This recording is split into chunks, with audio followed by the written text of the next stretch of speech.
দুই নম্বরে যারা পিতা মাতার অবাধ্য সন্তান, পিতা মাতাকে মানে না, পিতা মাতার কথা শুনে না, পিতা মাতাকে রাজি খুশি করতে পারে না, পিতা মাতার অবাধ্য সন্তান, পিতা মাতাকে কখনোই খুশি রাখতে দেয়নি, তাদের চোখের পানি ফেলছে, তারা কখনোই জান্নাতে প্রবেশ করে না।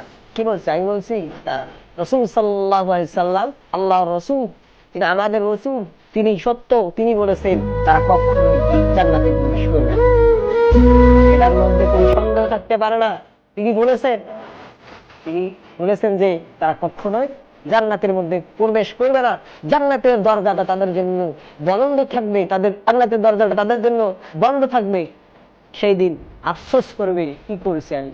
সুতরাং এখনই ভালো হয়ে যাও, আজকে থেকে বাবা মামার নিকটে যাও, বাবা মাকে রাজি খুশি করাও, বাবা মার অবাধ্য হইও না, বাবা মার চোখের পানি ফেলিও না, বাবা মার কথা শোনো।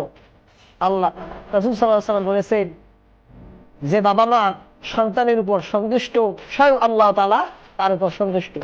রাসূল সাল্লাল্লাহু আলাইহি ওয়াসাল্লাম বলেছেন যে যে বাবা মা সন্তানের উপর সন্তুষ্ট, আল্লাহ তাআলা স্বয়ং তার উপর সন্তুষ্ট। সুবহানাল্লাহ, কত বড় একটা কথা তিনি বলেছেন।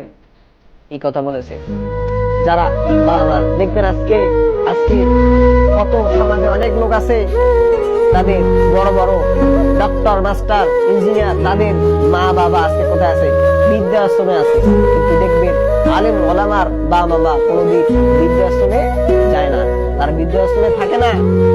যারা জেনারেল শিক্ষিত বা শিক্ষিত নয়, তাদের বাবা মা আজকে বৃদ্ধাশ্রমে। অতএব আমি বলতে চাই যে ভাই, এখন বুঝবে না, বুঝবে কাল কিয়ামতের দিন, কবরে বুঝবে, তখন আফসোস করবে, তখন আফসোস করে তোমার লাভ হবে না। তাতে বাবা মার অবাধ্য হওয়া যাবে না। বাবা মাকে রাজি খুশি করবো, যদি বাবা মাকে রাজি খুশি করতে পারি, আল্লাহ তাআলা আমার সন্তুষ্ট।